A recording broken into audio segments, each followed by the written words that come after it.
Jesmo live, jesmo. Dobar dan. Dobar dan svima. Dobrodošli na online panel diskusiju u okviru Novosadskog sajma zadruga ili zabluda, trenutno stanje i tržišni potencijali zadrugarstva. Ovu panel diskusiju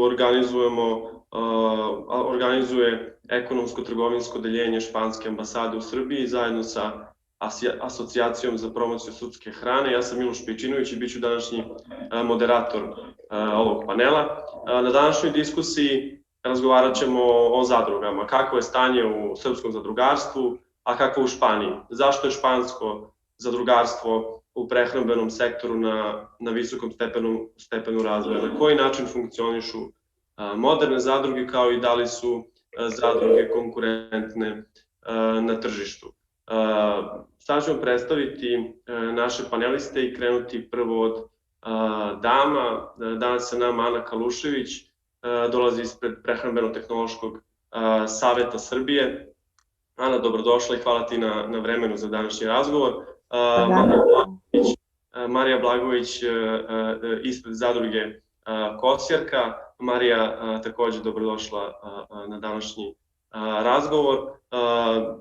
Nažalost, nemamo jednog panelistu koji je trebao da bude gospodin Božo Joković iz Prve srpske složene zadruge, naši voćari, i velika nam je čast da možemo da ugostimo gospodina Gabriela Trenzada, tehničkog direktora za saradnju sa Evropskom unijom i međunarodnu saradnju Federacije poljoprivredno-prehrambenih zadruga Španije. Svim panelistima bih se zahvalio što ste izdvojili vreme da govorite na današnjoj panel diskusiji. U duhu dobrog domaćina, prvo pitanje postavio bih našem dragom gostu iz Španije, gospodinu Trensadu. Gospodine Trensado, ono što nas najviše zanima je kakvo je stanje poljoprivrednih prehrambenih zadruga u Španiji. Koliko se špansko zadrugarstvo pomerilo, ako možemo da gledamo poslednjih 5 godina, i nekako kakva je vaša tržišna pozicija u odnosu na, da kažem, zadrugarstvo generalno u Evropi, s obzirom da znamo da je Španija dobro poznata po veoma visoko razvijenom zadrugarstvu. Bueno, muchas gracias. Agradecer la invitación que se me ha hecho. Para mí es un placer poder compartir la experiencia española del cooperativismo agroalimentario, que es una realidad muy antigua, o sea, que tiene muchos años. Las empresas cooperativas son empresas que pueden tener posiblemente más de 50, incluso más de un siglo, y han demostrado pues su resiliencia. La realidad del cooperativismo agroalimentario en España es bastante sólida. En cifras tendremos pues, un 60% de la producción final agraria y representamos un 30% de la industria agroalimentaria. Y el objetivo fundamental de una cooperativa, aparte de ser viable como una empresa, como cualquier otra empresa, es conseguir que la rentabilidad de nuestros socios productores pues, sea un hecho. Es decir, que las empresas de nuestros agricultores y ganaderos pues sean rentables en el mercado. ¿Cuál ha sido la evolución del cooperativismo en los últimos 5 años? Yo diría en las últimas décadas. En España tenemos alrededor más de 3.700 cooperativas agroalimentarias, pero lo destacable no es tanto la reducción de las pequeñas cooperativas, que tienen una tendencia a reducirse porque son muchas empresas y eso demuestra su atomización, sino a colaborar y a cooperar. Por eso el modelo en España viene más determinado por cooperativas de segundo grado que por el modelo de integración cooperativa, que es más seguido en los países del norte de Europa.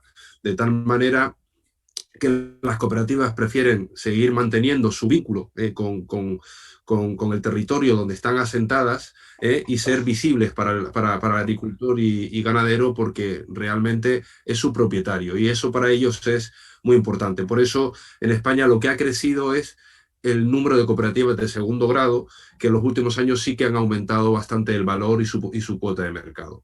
Sobre la situación de competitividad del sector español y del cooperativismo agroalimentario español, me gustaría decir que España es una gran potencia productora, es ahora mismo la 8ª potencia mundial a nivel productivo. tenemos todo tipo de producciones. Si bien es cierto que tenemos un amplio margen de mejora, porque la estructuración del sector español y del cooperativismo también a lo mejor no es tan competitiva como los países del norte de Europa, pero efectivamente la dimensión empresarial es clave para que los agricultores y ganaderos puedan seguir siendo viables y rentables en un sector tan competitivo, ¿no?, como es el mercado comunitario, y sobre todo para aquellas explotaciones pequeñas y medianas, porque es la única manera que tienen para tener un horizonte a largo plazo. Por tanto, el cooperativismo agroalimentario pues, es un proyecto empresarial, puede ser tan competitivo y tan viable como cualquier otro tipo de empresas, y como dije antes, y aquí termino, yo conozco muchos proyectos cooperativos que tienen más de un siglo en España y fuera de España, pero no conozco ninguna otro tipo de empresa, sobre todo empresas de capital, que tengan más de 20 años. Y si tienes más de 20 años, probablemente su objetivo sea diferente al cual originó esa empresa. Por tanto, el cooperativismo es dar rentabilidad a sus socios y, sobre todo, mirar con las luces largas, tener un proyecto de largo recorrido para los agricultores de hoy y de dobre mañana. rezultate za same poljoprivredne proizvođače. Hvala vam gospodine Trenzado na odgovoru, sjajan uvod za ovo što ćemo pričati dalje sa sagovornicima iz Srbije. Ana, kada pričamo o sistemu udruživanja u Srbiji, generalno pretežno se misli na, pa i u Španiji, nekako to je dominantno generalno u svetu, da su to pretežno zemljoradničke zadruge gde dominiraju ratarske kulture, voćarstvo i povrtarstvo, ali čini se da... Cooperativas de productores de fruta y de ganadero. Odnosno, su iz sektora prerade i neko čini se da su takve vrste zadruga ili u nekom smislu potčinjene ili možda u veoma malom broju, posebno u Srbiji. Posle ćemo čuti u kakvoj su situaciji u Španiji, pa baš iz tog razloga su danas i sagovornici iz takvih zadruga. Nažalost, nećemo moći da čujemo glas prve srpske složene zadruge, naši voćari, ali tu je Marija da osvetla obraz zadrugara koji dolaze iz sektora prerade. Vi kao tehnolog i vaš tim i vaše udruženje, ako se ne varam, radi sa takvim zadrugama, imate dosta iskustva. Kada bi podvukli crtu, kako je stanje u srpskom zadrugarstvu, kako je stanje u zadrugama sa kojima ste vi konkretno imali saradnju, kod kojih ste vi bili u proizvodnji i na neki način se upoznali sa načinom njihovih poslovanja? Dobar dan svima i od mene. I ja bih prvo želela da se zahvalim u ime Prehrambeno-tehnološkog saveta Srbije na pozivu da učestvujemo na ovom panelu. U pravu ste, najviše sarađujemo baš sa tim zadrugama koje su se opredelile za preradu. Generalno, uporedila bih situaciju sa Španijom prvo sa statistikom i brojevima. Mi imamo oko 2600 registrovanih zadruga među kojima je oko 1500 poljoprivrednih i potpuno ste u pravu, većina njih se bavi primarnom proizvodnjom. Međutim, ratarske kulture su uglavnom naravno u Vojvodini, voće i povrće u možda najviše zapadna Srbija i Šumadija, i tu je i najveći broj zadruga koji se opredelio za preradu u proizvode od voća i povrća. Na terenu situacija uopšte nije tako loša, naročito poslednje 3-4 godine kada je država počela da daje te, kako bismo rekli, finansijske injekcije zadrugama i složenim zadrugama, baš namenski za opremu, za mehanizaciju, životinje i slično, u zavisnosti ko se opredelio za koji vid proizvodnje. Što se tiče iskustva Prehrambeno-tehnološkog saveta Srbije, naš princip je da mi sa zadrugama radimo na licu mesta, u njihovim pogonama, u njihovoj proizvodnji, i da to otpočne već, što bi se reklo, od njive. odnosno mi u našem timu imamo i eksperte koji su iz oblasti voćarstva, vinogradarstva i slično, da od tog trenutka kada pričamo o sirovini pa do finalnog proizvoda možemo maksimalno da im pomognemo. Naravno, ako izlazite na tržište, tu je potreban mnogo veći tim gde se podrazumeva i dizajner i stručnjak za marketing, ali u onom delu koji se tiče opreme, koji se tiče proizvodnje, prerade i pakovanja, deklaracije i sličnih stvari, mi smo tu za njih kroz različite projekte bili aktivni i nismo se toliko fokusirali da sa završetkom projekta staje naša saradnja. Naprotiv, na raspolaganje smo im stalno za bilo koji savet i čini nam se da su takve zadruge, jeste da još broj nije preveliki, ali je sve veći i veći i primjeri poput Kosjerki i poput naših voćara koje ste malo pre pomenuli, čini mi se da inspirišu i druge zadruge da krenu u tom pravcu. Ono što je najvažnije je da znaju šta im je misija od starta, da imaju viziju šta žele, a onda je nama ostalima jako lako da im pomognemo kad znamo koji je njihov pravac koji su odabrali. Jasno. Marija, Ana je pričala o inspiraciji ovih zadruga. Šta je vas inspirisalo da pokrenete zadrugu, da okupite proizvođače i samim tim i da upravljate njima, što znači veliku odgovornost, da mnogi proizvođači zavise od dobrih rezultata zadruge.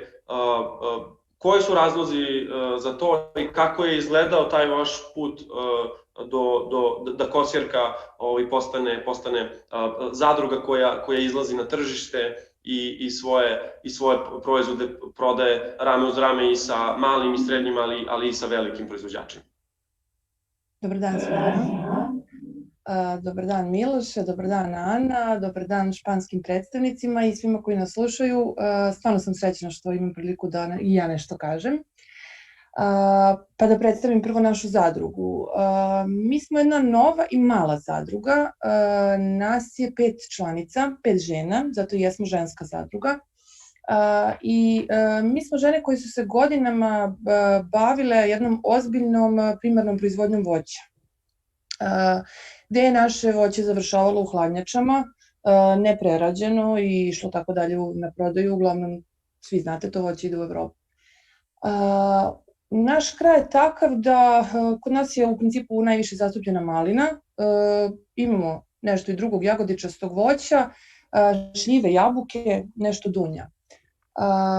Naš cilj i motiv da uđemo u ovo je bio da prosto naše voće koje je jako kvalitetno, izuzetno kvalitetno, dobije još veću vrednost kroz proizvodnju nekih vrhunskih gotovih proizvoda. Tako da okupili smo se pre nekih nešto manje od 2 godine i rešili da probamo, da krenemo sa preradom. I zaista imali smo sreće nedugo nakon toga da konkurišemo na konkursu kod Ministarstva za regionalni razvoj, na onom sjajnom konkursu, svi znate za njega, 500 zadruga u 500 sela i da dobijemo kao nova zadruga 7,5 miliona za nabavku opreme. I to su sredstva gde smo veći deo opreme uspeli da nabavimo. Ostala sredstva smo naravno uložili sami, kao i to naše voće. I negde od početka smo znali da moramo da imamo stručnu pomoć.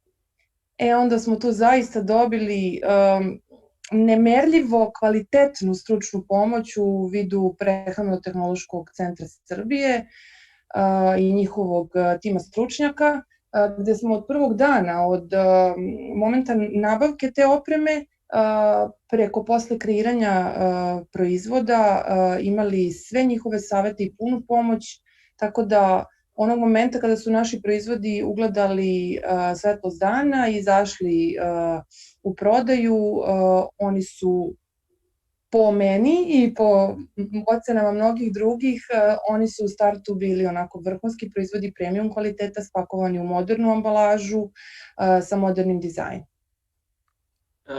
Hvala Marija. Gospodine Trenzado, čuli smo evo primjer jedne male zadruge koja zapravo i pripada toj manjini zadruga u Srbiji koje su iz sektora prerade, odnosno ne bave se primarnom proizvodnjom. Kada pričamo o tom veličini, kategoriji zadruga u Španiji, rekli ste nam otprilike kakve su razmere zadruga u Španiji, ali nekako primetan je broj malih zadruga, da se male zadruge ukrupnjavaju u Španiji, da je sve manji broj tih manjih zadruga, ali zapravo da se prave bolji rezultati, da su prihodi veći. Šta je ključ uspeha takvih zadruga? Zašto se male zadruge odlučuju u Španiji da sve više ulaze u konglomerate, ako mogu tako da kažem, ili možda te veće zadruge kako bi uspešnije nastupili na tržištu? Bueno, realmente hay que aclarar conceptualmente. Svakako mislim da je važno razjasniti te dimenzije poslovnih veličina, ne samo zadruga, već svakog preduzeća. Zadruga je svakako predstavlja jedno udruženje koje ljudi koji zajedno rade, smatrajući da individualno i samostalno ne mogu da postignu iste rezultate i ciljeve. Dakle, to je jedan osnovni koncept. Do koje mere će veličina jedne zadruge ukazivati na uspeh na tržištu jeste svakako važno pitanje, ali nije jedino. Pre svega mi moramo da odredimo njihove planove u vidu strategije, obima klijenata kao i dobavljača, ali kada pričamo o dimenzijama u smislu i u skladu sa tim sa kojim osnovnim materijama rade, koje proizvode proizvode i šta plasiraju na tržište, svakako da je veličina važna, nije jedini važan faktor, ali jeste od značaja. Sve to naravno pospešuje ekonomiju, imaju pristup nekim uslugama i servisima kojima možda ne bi imali da nastupaju pojedinačno na tržištu i svakako im daje mogućnost da privuku i određene stručnjake za posebne oblasti, bilo da je to stočarstvo, proizvodnja voća i povrća.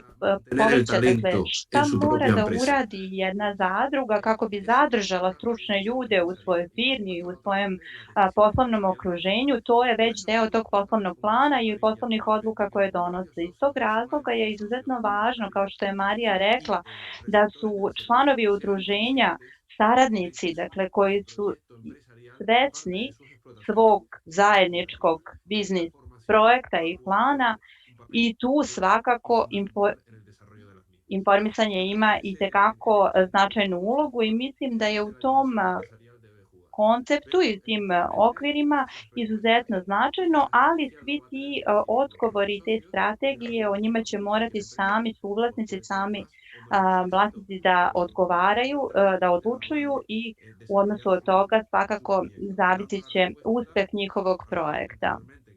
Dakle, nije samo rentabilnost firme ono što je važno, već i članovi sami udruženja. Hvala na odgovoru. Ana, čuli smo od gospodina Trezada da pričamo o stručnim kadrovima, o ljudima koji će unaprediti poslovanje zadrugarstva. Iz vaše perspektive, Ana, kako vam se čini trenutna situacija u zadrugarstvu? Da li je dovoljno ljudi kao što je Marija koja može da preuzme odgovornost i vođenje neke takve zadruge, jako mlada zadruga koja do sada nije funkcionisala na takav neki način? Da li postoji dovoljne motivacije među, da kažem, novim naraštajima zadruga, s obzirom da i mi znamo da su neke tradicionalne zadruge koje se bave primarnom proizvodnjom i kod nas stare po 50 godina, 30, 20 ili malo manje, ali opet to su, neko čini se da nema tih nekih novih upravljačkih kadrova i pre svega stručnih kadrova koji iz raznih oblasti mogu da podignu nivo zadruga u Srbiji. Hvala pitanje. Pa da, nema dovoljno Marija po Srbiji, po srpskim zadrugama, ali čini nam se da ih je sve više, odnosno entuzijasta koji su spremni da se upuste na takvo putovanje i kao što smo videli uz volju, trud i rad i malo saveta nekih eksperata, jako brzo može da se dođe do velikih rezultata. Vrlo slična priča, ja ću pomenuti namerno i složenu zadrugu Naši voćari, baš zato što Božo nije sa nama. Jako je sličan portfolio proizvoda u smislu premium proizvoda bez dodatog šećera. Jako su se brzo zadruge koje su rešile da idu na proizvodnju opredelile na onaj najviši kvalitet, na 100% voće, 100% povrće i slične proizvode bez nepoželjnih dodataka i jako brzo su se opredelili da to ide u premium pakovanje. To tržište jako brzo prepozna i dalje oni jedni drugima nisu konkurencija. Naprotiv, među njima baš vlada duh zadrugarstva i smatram da nemaju zadruge dovoljno kadra među sobom. Neka naša istraživanja su pokazala da manje od 5% ima tehnologa. Nije ni nužno da bude među njima ekspert iz svake oblasti, ali onda ga morate imati eksterno, pogotovo te zadruge koje se bave preradom, u smislu voća, povrća, mleka, mesa i slično. I malo pre sam pomenula subvencije i pomoć države, ali nije sve ni u tom novcu koji dobijete. Zašto je kod kosirki to jako lep primer? Zato što su se obratile za pomoć u vreme kad su tek nabavljale opremu i od starta se znalo koliki kapaciteti im trebaju, koja oprema za koju proizvodnju. Ono što smo videli na terenu, ono što smo zatekli kod mnogo njih je da je taj novac uložen u opremu, ali ne adekvatno. Tako da su tu, hajde da kažem, zarobili svoj novac, imali dobru nameru, ali to sad ne funkcioniše tako dobro. Zato apelujem na zadruge kada se upuštaju, odnosno već dobiju na tim konkursima prilično lepu svotu novca da opreme svoj pogon, da se na vreme obrate mašinskim inženjerima, tehnolozima, svim ekspertima za koje misle da se tiču opreme, jer često na svoju ruku, možda malo štedeći i razmišljajući da znaju dovoljno o tome, naprave veću štetu, tako da su često sad to zarobljeni kapitali, nažalost. I isti primer mogu da pomenem i za složenu zadrugu koja je kao složena mogla da konkuriše za mnogo veći novac kod države, da je to maksimalno uspela da iskoristi i za infrastrukturu, za čitav objekat, za sušare, za opremu i uspela da time zatvori ceo krug proizvodnje, jer sem voća koje imaju i malinjaka pre svega, proizvoda koji imaju u vidu sokova, namaza i slično, mogu da suše i iskoriste čak i onaj otpad, odnosno tropa. To je ono čemu svi težimo, cirkularna ekonomija i što manje otpada, a u idealnom slučaju znamo već zero waste. Tako da rekla bih da na jako lep način reprezentuju zadrugarstvo u Srbiji, koje jedno vreme jeste bilo na nekom, ne mogu reći čudnom glasu, ali asocijacija na zadruge je bila na nešto što je zamrlo, što je možda propalo, a zapravo naša tradicija zadrugarstva je mnogo dalje od SFRJ. Mi smo prvu zadrugu imali još 1894. i već sledeće godine bili jedni od osnivača Međunarodnog zadružnog saveza. Tako da sada se vraćamo na ta, ajde da kažem, velika vrata i čini mi se da možemo, da je tek zamajac, da možemo mnogo više i da će proizvode poput kosirkinih i naših voćara tek evropsko tržište još bolje upoznati. Ana, zadržao bih se na onom početnom tvom odgovoru, to jest delu odgovora gde kažete da i ove dve zadruge iz sektora prerade ipak su se opredelile za premium segment. Šta je uticalo na to? S obzirom da su se i u te zadruge, da kažem, učlanjuju, pridružuju ljudi koji nisu bliski na premium segmentu, ljudi koji nisu bliski nekim modernim trendovima.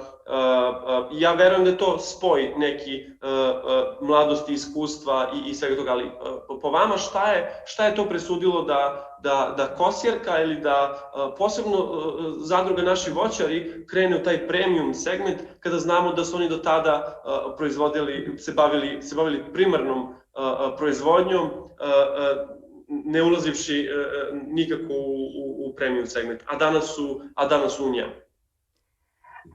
Čini mi se da su dva faktora najviše uticala. Kao što sam rekla, od 2017. imamo sve veći broj novih zadruga, ali sve veći broj mladih ljudi.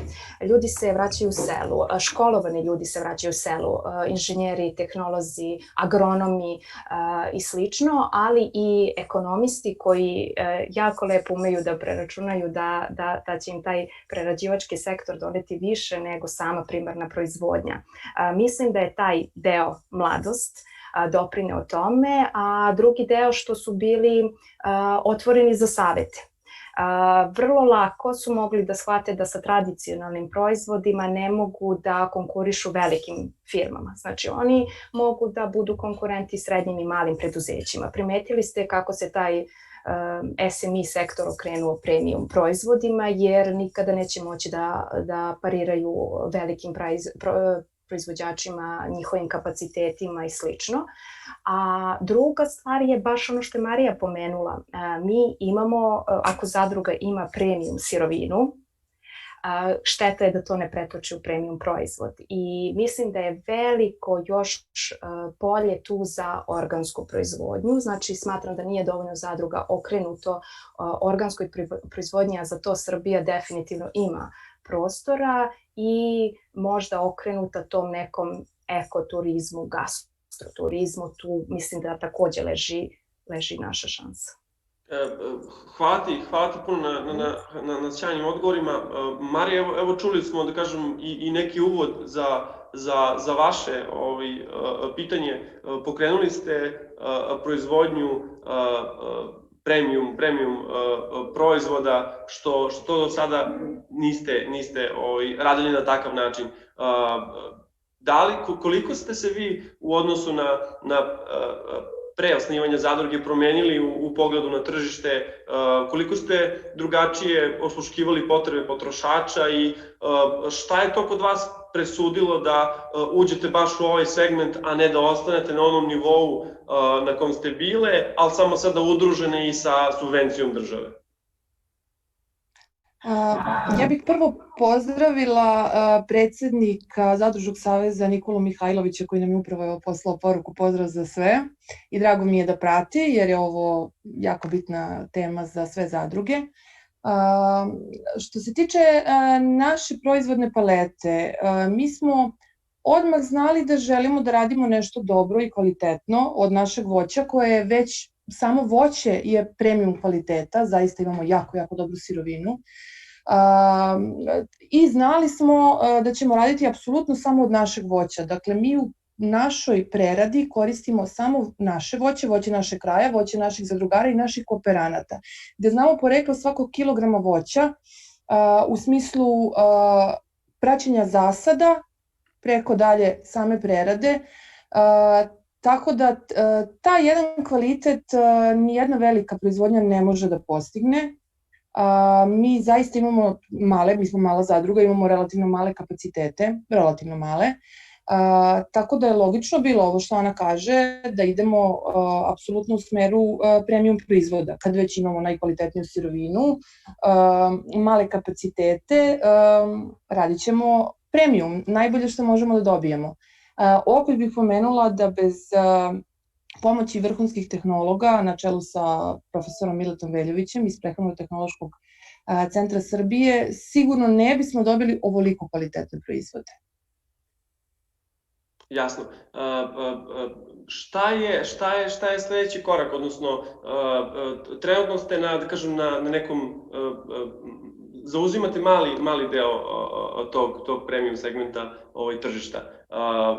Kako tržište reaguje na vaše proizvode, kako tržište reaguje na vašu priču i na samo udruživanje žena iz vašeg kraja, iz Kosjerića, i šta je ono što vidite kao nešto što je vaša prednost u odnosu na već postojeće konkurentne iz vaše niše proizvoda?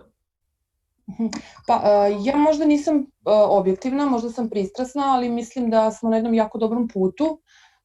Reakcije su do sada sjajne, pogotovo kada znamo da je ovo korona godina i da nam je jako teško da se predstavimo tržištu. Nema sajmova, nema festivala, a naši proizvodi nekako uspevaju da dođu do kupaca. Imamo tu jasnu ciljnu grupu koja možda nije velika, ali su to kupci koji tačno znaju šta traže. Tako da se stvarno trudimo da se predstavimo na pravi način, na pravim mestima, u tačno jasno definisanim maloprodajnim objektima, hotelima vrhunske kategorije, restoranima vrhunskih kategorija, gde stvarno, evo do sad, sa kim god smo krenuli u saradnju i dalje sarađujemo, imamo jako dobar odnos i mogu da kažem da svakodnevno imamo neke nove kupce, nove velike klijente. Jasno. Gospodine Trenzado, čuli smo priču Ane, čuli smo priču Marije, nekako čini se da je premium zadrugarstvo, ako mogu tako da se izrazim, u nekom blagom usponu i nekako želja da takvih zadruga što više ima iz sektora prerade. Kada pričamo o zadrugama iz sektora prerade koji proizvode neke specijalizovane premium ili upakovane proizvode, kako je stanje u Španiji sa takvim zadrugama? Da li su i one u manjini kao u Srbiji u odnosu na zadruge koje se bave primarnom proizvodnjom?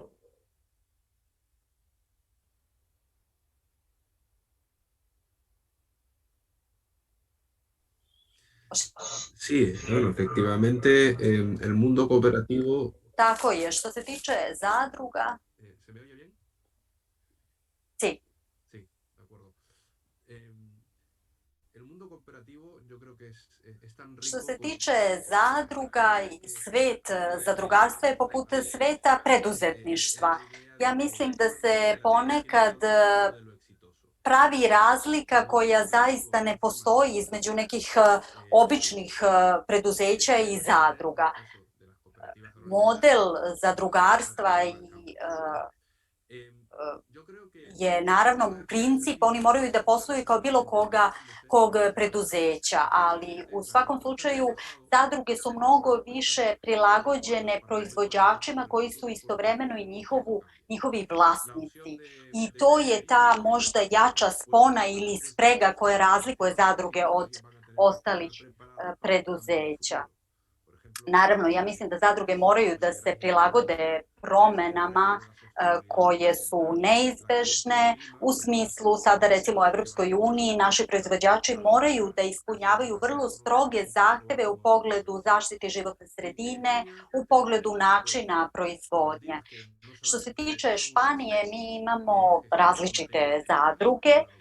Dakle, imamo zadruge koje proizvode koje se bave primarnom proizvodnjom, ali imamo i zadruge koji su recimo stručne za dobijanje te dodatne vrednosti, dakle koje već predstavljaju u neku vrstu i prerađivačke industrije, zadruge koje su se udruživale, koje su ulagale puno u opremu kako bi dobile tu dodatnu vrednost. I ono što je jako bitno, da bi svaka zadruga bila uspešna, ja mislim da vlasnici, odnosno članovi zadruga, moraju da budu dobro obučeni, moraju da znaju šta znači zadrugarstvo, kakve su opcije jer to je zaista poput bilo koje druge administracije ili uprave i moraju da budu obučeni da bi znali na najbolji način da donesu dobre i uspešne odluke.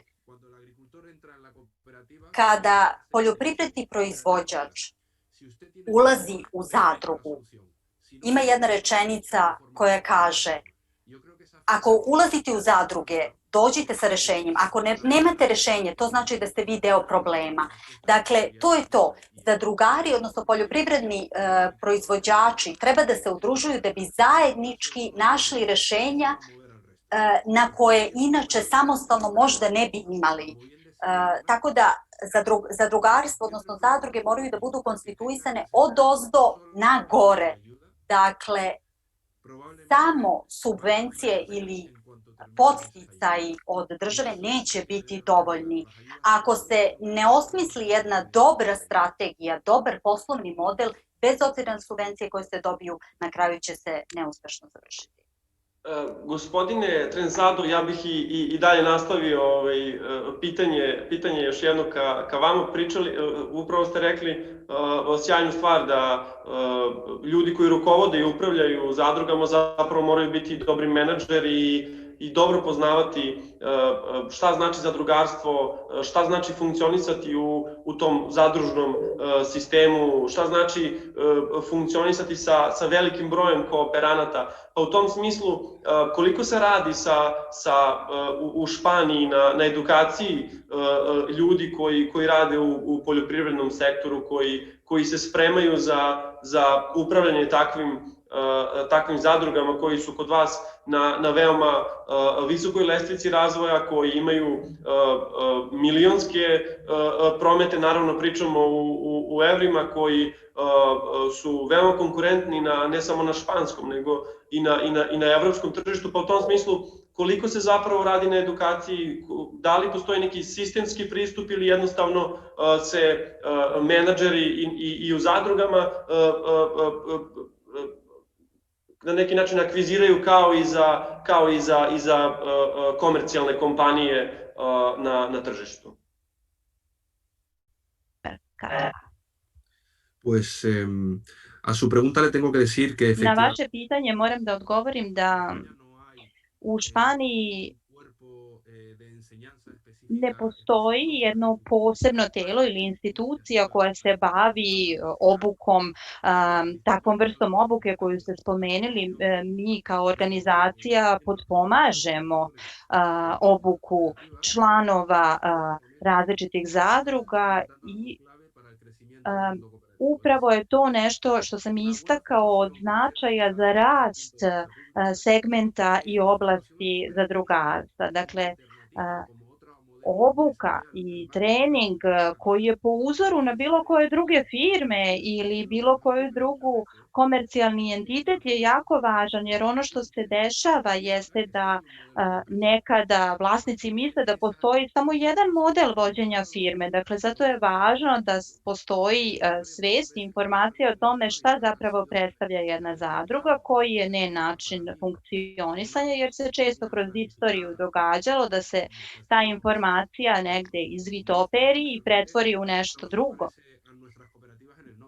Dakle, zadruge nisu ono što su bile u nekim davnašnjim vremenima, one su modernizovane i jako je važno da sa te strane postoji jedna pravilna obuka kako poljoprivrednika, članova, vlasnika, ali tako i društva, jer mi kad pričamo o zadrugama u društvu, možda postoji jedna iskrivljena slika šta one predstavljaju i zato je važno dobro informisanje i dobro izrada javne politike. Kada imamo te baze i takav osnov, mi dobijamo jednu opštu svest javnosti o tome šta je doprinos jedne zadruge za celo društvo. Dakle, da to nije mnogo drugačije od bilo kog drugog entiteta, nekog komercijalnog sektora i zbog toga i taj karakter obuke i treninga mora biti sličan. Hvala na odgovoru i hvala na materijalu da zapravo i pitanje prosledim Mariji. Marija, kada pričamo o edukaciji menadžera u zadruzi, edukaciji nekoga ko vodi zadrugu, koja je bila startna pozicija kada si pokrenula zadrugu, kada si se susrela sa subvencijom države od 7,5 miliona dinara, jako sam te dobro razumeo, kako si merila koje su ispravne odluke, da li si imala pomoć i nečije mentorstvo u tome i zapravo kako se i sada boriš da ipak vodiš malu, ali ipak vama bitnu grupu proizvođača kroz taj razvojni put ka tržištu koje ni malo nije lako, gde ste u ringu sa velikim proizvođačima, sa proizvođačima koji za sebe imaju i godine iskustva i veći portfolio i bolju poziciju na tržištu, pa u tom smislu me zanima kako se ti boriš sa takvim izazovima. Pa ovako, ja jesam neko ko je imao i viziju i cilj, ali sam isto tako neko ko uvek voli da pita. I mnogo pitam i mnogo volim da pitam na pravom mestu i baš volim da poslušam savete stručnih ljudi. Tako da to se pokazalo i kroz našu saradnju sa tehnologom, to se pokazalo i kroz našu saradnju sa firmom koja nam je radila dizajn. Dalje, imamo prijatelje koji su na čelu nekih velikih firmi, koje stalno pitam i nesebično daju savete o prodaji, o kanalima prodaje, o načinima promocije, pogotovo sad u ovoj godini gde je stvarno promocija skoro pa nemoguća.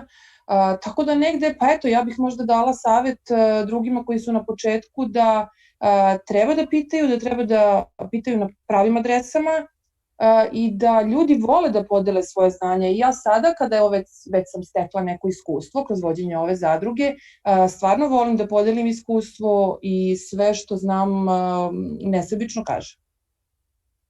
Jasno. Ana, kada pričamo iz perspektive i informisanja i edukacije ljudi koji vode zadruge, koji se bave zadrugom ili koji žele ili proizvođači koji žele da se udruže i bave se proizvodnjom na zadrugarski način, šta je potrebno da imamo više Marija, šta je potrebno da imamo više takvih modernijih, inovativnijih zadruga, šta je potrebno da se zadrugarstvo u Srbiji više ne vezuje samo za Jugoslaviju, za stare mašine i traktore, za pšenicu, žito ili kukuruz. Šta je potrebno da u Srbiji imamo zadruge koje proizvode proizvode sa dodatnom vrednošću, zadruge koji se na modern način, sa modernim tehnologijama bave time i pored toga što imamo sada evo trenutnu, da kažem, akciju i subvencije države da 500 zadruga u 500 sela i nadam se da će biti i više toga što pozdravljam i jako podržavam, ali šta je to što treba da se desi da ipak, da kažem, se češće priča ovako i neko mi se čini da i ovaj panel baš ima taj cilj da hajde malo da pričamo i o ovakvim zadrugama, hajde malo da pričamo o zadrugama na drugačiji način, jer neko čini mi se da stojimo u mestu sa pričom kako je stanje u zadrugarstvu i neko čini mi se, prisustvovao sam raznim panelima i raspravama i konkretno čini mi se da se nekako priča ne pomera, odnosno tok priče i neki pogledi na tržište i funkcionisanje zadruga ne pomera u odnosu na ovo što danas pričamo. Pa iz te perspektive me zanima šta je po tebi kao neko ko radi sa njima, ko ih usmerava na baš takav put čega treba da bude više? Hvala na pitanju, prilično je opširno, jedan poseban panel bi mogao samo o tome. Ali recimo da ukratko mnogo veća promocija ovakvih primjera kao što danas imamo, kao ženskih zadruga, složenih zadruga bi dosta pomogla, mnogo veća promocija u medijima i ono što je gospodin Gabriel pomenuo, mnogo više informisanja o zadrugama uopšte i šta one predstavljaju, jer mislim da kod nas postoji mnogo predrasuda o tom pojmu i da sami građani koji se uključuju u zadruge treba u startu da znaju svoja prava, svoje mogućnosti u skladu sa okolnostima u kojima se nalazi ta zadruga. U svakom slučaju slažem se da nikako nije dovoljna samo ta finansijska pomoć, čak se često pokazalo da im je ta nematerijalna pomoć mnogo bitnija, obuke svakojakog tipa, najraznovrsnije obuke, što teorijskog, što u ovom našem slučaju, jer smo tehnolozi, mora biti na samom terenu, u samom pogonu i slično. Mislim da taj duh se vraća, jer vidim da u urbanim sredinama počinje malo da se menja slika od zadrugama kada se upoznaju sa pojedinim proizvodima. Mislim da to nisu samo kosjerka ili naši voćari, imamo veoma kvalitetne proizvode iz zadruga iz recimo Šapca ili iz Vojvodine, ali mi smo obišli zadruge bukvalno od Sombora, od vrha naše zemlje do Babušnice i Blaca. Kao što rekoh, neinformisanje što o konkursima, kako možete dobiti nematerijalnu, kako možete dobiti finansijsku pomoć, kome da se obratite, kako da se udružite, je jedna od, ajde da kažem, izazova, da ne kažem prepreka, ali i staviti po strani lični interes. Znači, ko ulazi u zadrugu, ulazi u tim i mora biti timski igrač i baš kao što je gospodin Gabriel rekao, sretali smo se baš sa takvim slučajima, da su dolaženjem donosili svoje probleme, a ne rešenja, i bili smo pokušali i sa obukama u zadrugama gde nisu bili načisto sami među sobom šta žele. Takvim zadrugama je jako teško pomoći i zato mislim da one osnovni treninzi informisanja o zadrugarstvu i u kom pravcu bi oni mogli da idu spram svojih kapaciteta i recimo svojih sirovina koje imaju su neophodne, što od strane države, nevladinih organizacija, različitih fondova, to je najmanje bitno, možda i sa svih strana udruženo, ali pomoći im u njihovom putu.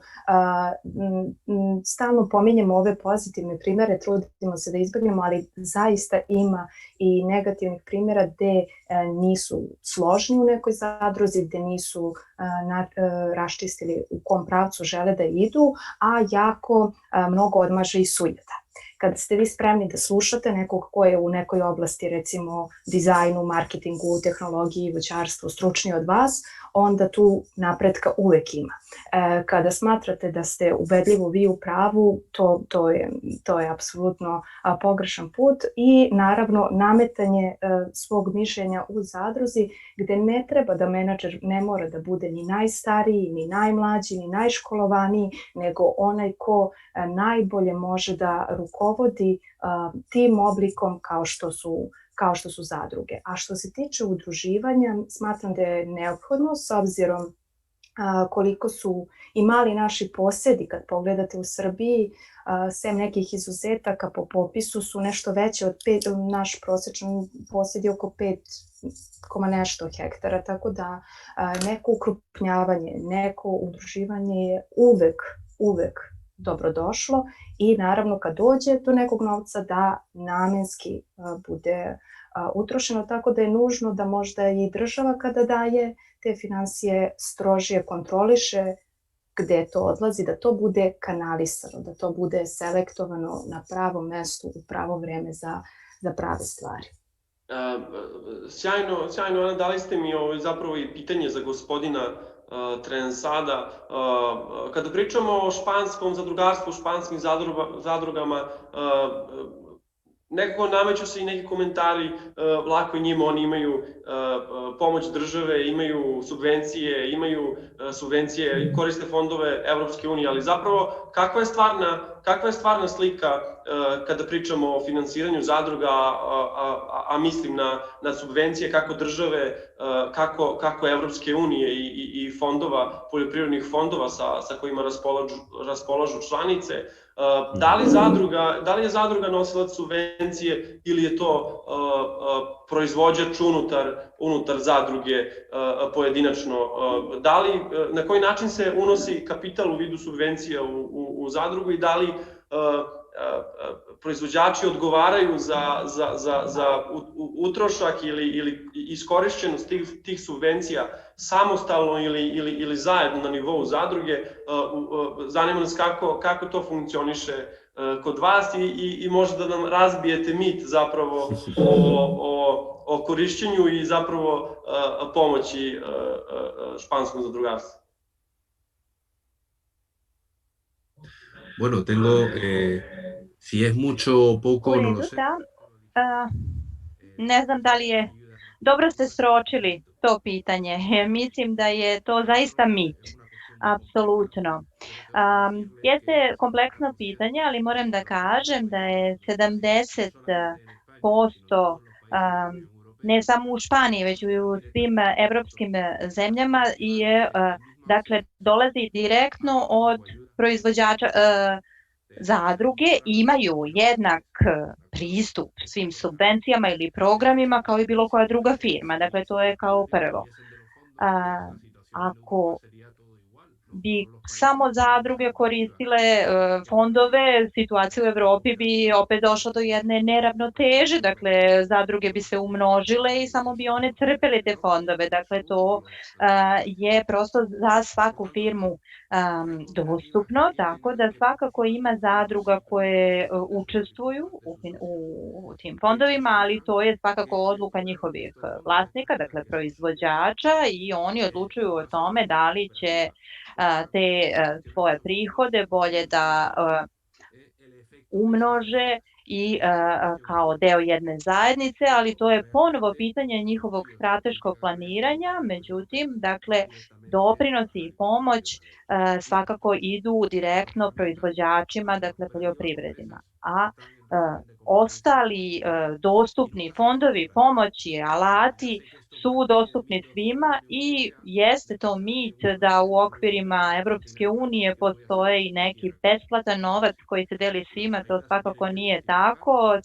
Svaka pomoć i subvencija mora da se pravda, postoji i tekako složen birokratski i administrativni proces koji mora da se prođe i, na primer, jedini sistem koji je zasnovan na organizaciji različitih proizvođača u Poljskoj, recimo, kad su u pitanju proizvođači voća i povrća, nešto što je slično zadrugama, recimo, oni ne koriste te fondove upravo zbog složene birokratije. Dakle, za njih je to neprofitabilno na kraju kada izračunaju utrošak prolaska kroz takav proces. Tako da, ono što je važno jeste recimo istaći da bi više zadruga imali pristup takvim fondovima, oni moraju da imaju ipak da budu jedan konglomerat, da ih bude mnogo. Dakle, to je ono što se na kraju krajeva i promoviše i podržava. Sa te strane, dakle, vi morate da imate jednu drugačiju vrstu poslovne strategije, što svakako nije jednostavno. Dakle, kao da se vratim na početnu izjavu, to je svakako mit da se te subvencije koriste na takav jedan način izuzetno lako i da su dostupne bez davanja ikakvih garancija ili nekih posle odgovornosti. Gospodine Trenzado, pričali ste o administrativnim stvarima, s druge strane rekli ste da, kao što je to rekla koleginica Ana, da proizvođači kada ulaze u zadrugu mahom donose probleme pre nego rešenja. Kada dođe proizvođač bez problema u zadrugu i zapravo upadne u problem u toku funkcionisanja u okviru zadruge, da li postoji mogućnost da proizvođač na neki način omete ili usporava funkcionisanje zadruge u slučaju primjera blokiranog računa ili neizmirivanja nekih svojih obaveza van zadruge, da li problemi odnosno pojedinačnog proizvođača u okviru zadruge može da ugrozi funkcionisanje zadruge na tom krovnom nivou u smislu tih administrativnih i tehničkih stvari. Bueno, cada cooperativa en su interior... Svaka zadruga ima sopstvene propise kako funkcioniše. Kada proizvođač uđe u zadrugu, naravno ima svoja prava, ali ima i obaveze. Transparentnost je jako važna. Za razliku od neke druge vrste preduzeća, gde je kapital onaj koji je glavni, zadruga je zapravo i osmišljena tako da se izbegne to. Dakle, da kapital, odnosno zarada, ne bude najvažnije. Zbog toga, kada se donose odluke, moraju zajednički da se donesu, moraju da ih odnesu svi članovi zadruge i tako zapravo se izbegava situacija da zadruga dođe u opasnost i da ne funkcioniše kako treba zbog zloupotrebe ili, da kažemo, lošeg poslovanja nekog njenog člana. Želim da kažem da je ulazak u zadruge slobodan, dobrovoljan i da svaki član ima glas. Mnogo puta birokratija i administracija je potrebna, ali ne smemo da dozvolimo birokratiju i administraciju koja otežava postupke, koje nam otežavaju obavljanje određene delatnosti. Tako da sami članovi, odnosno zadrugari, moraju da odluče kakav će biti način funkcionisanja, kakvi će biti, da kažemo, pravila u okviru svake zadruge. Jer to, naravno, će posle uticati na njih same, koji su i vlasnici. Hvala vam na odgovoru. Marija, verujem da ne postoje neki posebni problemi, kada kažemo, s obzirom da vas nije puno i verujem da funkcionišete kao jedna. Šta su sledeći koraci Kosjarke? Da li postoje planovi za proširenje, ne samo asortimana, nego za proširenje novih žena ili da li će ostati ženska zadruga, da li ćete primiti i muškarce, proizvođače koji mogu da doprinesu kvalitetu i zapravo konkurentnosti Kosjarke na tržištu? Pa što se tiče članstva u zadruzi, naše članice su samo žene i negde je to možda i logično jer se preradom, pogotovo ovakvih proizvoda, u suštini bave žene. Tako da i zaposlene u zadruzi su žene. A što se tiče kooperanata, da biste bili deo jedne zadruge, ne morate biti ravnopravni član, možete biti kooperant. Tako da mi već imamo kooperante muškarce od kojih otkupljujemo voće, imamo sa njima sjajnu saradnju. A što se tiče širenja naše zadruge, širenja kapaciteta, to nam je plan u ovoj narednoj godini i plan nam je da dođemo do našeg objekta za preradu jer smo trenutno pod zakupom i nemamo onako baš 100% uslove kakve bismo voleli da imamo. Jasno, hvala Marija, nadam se da ćete uspeti u misiji, da imate sopstveni prostor i da proširite proizvodne kapacitete, ali na neki način da budete evanđelista ovog modernog zadrugarstva i premium zadrugarstva i da ćete to propovedati nadalje, inspirisati mnogi da se priključe vama na tom sličnom putu. Ana, i vas bih zamolio za da kažem, odjavni komentar ili odgovor. Šta je ono što biste preporučili nekim manjim proizvođačima, šta je ono što biste možda preporučili i proizvođačima primarne proizvodnje da urade ono što je uradila zadruga Naši voćari ili neka slična? Šta je to što biste im sada savjetovali promene možda i način funkcionisanja i pogleda na tržište i pogleda na to čime zadruga može da se bavi i šta može da proizvodi. Hvala Miloše. Pa, Marija je glavni deo u suštini rekla, pre svega udruživanje sa zajedničkim interesom, sklanjanje ličnog interesa i sujete bilo kakve vrste sa strane, okretanje prirodi, proizvodnji kvalitetne sirovine i kvalitetnih proizvoda, uvek proveriti na vašem zemljištu šta je najbolje saditi, sejati, kasnije šta je najbolje od toga proizvoditi, da li su to sorte koje idu u konzum ili su to sorte koje idu u industrijsku proizvodnju, savjetovanja, obraćanja ekspertima, uvek je svako rad da pomogne zadruzi, tu smo recimo i mi za njih uvek, ne moraju biti deo nekog konkursa ili projekta, mogu da nas pozovu, kontaktiraju telefonom, mailom, verujem da je tako i sa ekspertima iz drugih oblasti koji su radi da im daju savjet koji im je najvažniji u onim početnim fazama. Trebalo bi da pogledaju kakve su njihove šanse na tržištu sa proizvodima koji trenutno imaju, ako imaju, i da li su možda te šanse veće sa premium proizvodima, što mi uglavnom propovedamo, kao što je Marija rekla, zbog manjih kapaciteta i manjeg obima proizvodnje. Ono što takođe volim da napomenem, da se trudimo da im pomognemo da imaju što manje otpada i što veće iskorišćenje, da njihov prinos bude što veći, da njihova efikasnost bude što veća, a portfolio sami kreiraju i šire, naravno mogu i uz našu pomoć, ali videla je i Marija da se ideje samo rađaju kada to krene nekom uzlaznom putanjom. Neka prate trendove i čini mi se da se zadrugarstvo u Srbiji vraća na velika vrata. Hvala Mana.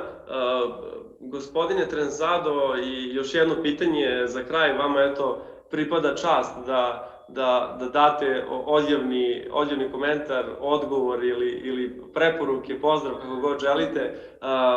Niste prvi put u Srbiji, što online, što drugačije, učestvovali ste već na nekim seminarima i panel diskusijama i iz te perspektive sigurno je da poznajete u neku ruku srpsko zadrugarstvo. Šta je ono što biste vi preporučili kao primer dobre prakse, kao neko ko gleda sa vrha zadrugarskog razvoja, šta je to što je Srbiji, srpskom zadrugarstvu neophodno, šta možemo da naučimo od španskih kolega i šta je to što bi bilo dobro, a realno izvodljivo da se primeni kod nas. Bueno, muchas gracias. La verdad Hvala lepo. Za mene je zaista čast to što sam mogao da prisustvujem ovom webinaru. I zaista, što se tiče saveta i preporuka koje mogu da dam, moram da kažem da nema magičnih recepata. Ja mislim da je to metodološki, sistematski rad i ja mislim da između ta tri učesnika, ja mislim da možemo da kažemo da je jako važno iskustvo i mislim da je saradnja između zadrugara najvažnija. Jako je važno da imamo uporednu praksu, da imamo razmenu iskustava, da znamo da se čujemo, kao što je Marija rekla, to je jako bitno, da znamo da slušamo dobre savete. Zadrugarstvo je udruživanje i razmena iskustava koje je bazirano na dobrim praksama i moramo da odgovorimo dugoročno na izazove. Ja mislim da je to najvažniji savjet koji mogu da dam, da bude jedan metodološki, sistemski pristup razvijanju zadrugarstva i siguran sam da onda uspeh neće da izostane. Ja znam da je konkurencija danas jako jaka i da je to veliki izazov za manje zadruge, ali baš zbog toga moramo da tražimo neke modele, neke metode kako da se udružimo i kako da privučemo mlade ljude jer mnogo ima ovoga što su kolege komentarisale, da se danas zadruge možda ponekad vide kao nešto što je zastarelo, što je prevaziđeno. Ali ja mislim da mi moramo da edukujemo kako proizvođače, tako i naše društvo, da zaista zadrugarstvo ima sjajnu budućnost. Ja sam otvoren da dođete u Španiju, da posetite naše zadruge, da vidite dobre primjere, ali da vidite i loše primjere, jer ja mislim da možemo dosta da naučimo iz loših primjera i da budemo u svakom slučaju da sarađujemo na ovom pitanju. Hvala vam puno. Hvala vam puno na odgovoru i hvala vam puno na pozivu. Nadamo se da ćemo to i zapravo stvarno realizovati i kada se smiri ova epidemiološka situacija i na globalnom nivou. Hvala vam puno, gospodine Trencado, što ste izdvojili vreme da razgovaramo danas na današnjem panelu. Takođe, Ana, Marija, hvala vama puno na vremenu i na sjajnom razgovoru koji smo imali danas. Nadamo se da ćemo imati ovakvih panela, ovakvih diskusija sve više. Nadam se da ćemo imati sve više i više panelista kao što je Marija, tako da hvala svima što ste pratili, nastavite da pratite program Novosadskog sajma. Hvala ekonomsko-trgovinskom odeljenju Španije u Srbiji koje je iniciralo ovaj online panel i hvala im što su nas pozvali da zajedno sa njima budemo deo ove sjajne priče. Hvala vam puno i svako dobro vam želim. Hvala vama. Hvala, prijetno. Muchas gracias. Hvala lepo.